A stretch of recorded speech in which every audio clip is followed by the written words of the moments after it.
So every day you come to class, or at least most days, 2 to 3 times a week, you're going to get a professionalism grade.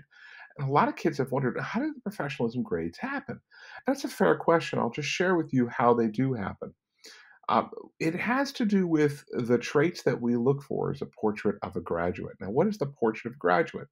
Portrait of a graduate is a set of attributes that the Hartford Public Schools worked very hard to develop. And I really think they're a wonderful set of attributes because a school district is really judged by the quality of their graduates, right? If the really strong graduates with really strong life and academic skills, then that's the quality of a school district. And I happen to buy into that. I happen to think it's a good set of criterion. So it's a district, something the district has actually put in place and mandated. So I have to do this anyway, but I want you to know that it's something I would do voluntarily because I happen to agree with it. I think all of these skills are important. Let's talk about what those skills are so you can have every chance to be successful as in your professionalism grade. A lot of times, a solid professionalism grade over the course of a marking period could mean the difference of 1, 2, 3 points in an average.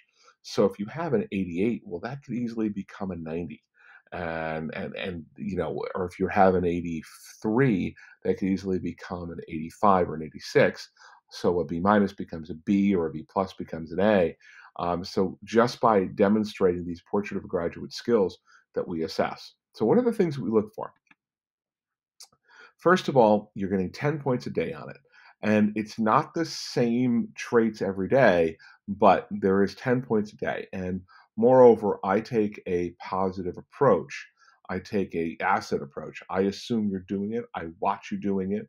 And as long as I see it, then you're going to get your 10 points. It doesn't mean you have to be correct. It just means you have to do it. If you're struggling, there may be some deductions in there, and if that happens, I'll be able to provide you feedback either in person or through Power School so that you can understand how to improve and get that 10 points every day. It's a real nice benefit. The first thing they look for is being a problem solver. That means you're actually looking at multiple sources of evidence. You are staying with problems, and one of the places that people struggle, that students struggle here, is that they don't always stay with the problem. They don't use newfound knowledge to solve the issues that they're facing. They don't evaluate how things are going. So your ability to stay with the problem and solve it becomes huge. The next thing to look at is communication. That's effective communication in class, staying on topic. It also means speaking appropriately to one another. It means speaking collaboratively. So, all of those things, respectful participation, collegial discussion.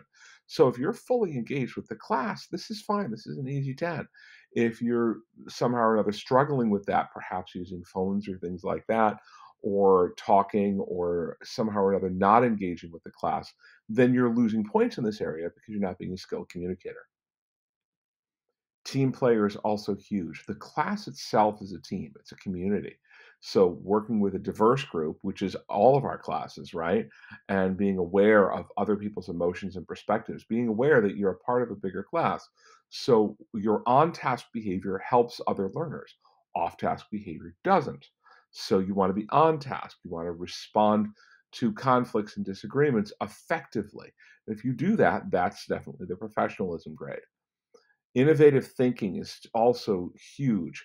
This becomes important when you're working in groups during class discussions, making contributions, thinking, trying to solve problems, um, continuing to work through problems together. If you're on task with what the class is working on and you're really trying to at least make contributions, it doesn't mean you have to be the person to solve the problem or to come up with the only creative idea.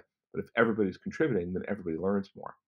And then finally, the one that probably has the most to do with the with the professionalism grade is the engaged and informed citizen piece, which means informed behavior, tactful behavior, talks about um, rejecting inequitable practices and contributing to injustice, contributing positively to the school. So you're contributing to the class positively. You're creating positive, self motivated work habits. So you're not only on task, but you're able to stay there without a lot of reminders. And then, of course, the digital presence that you're using school media appropriately. So, for example, the phones stay away. There's generally no reason with your one-to-one devices. There's no reason for your phone to be in class.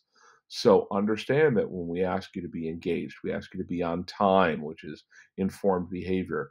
We ask you to stay present, to stay off the phone. All of this is informed and engaged citizenship.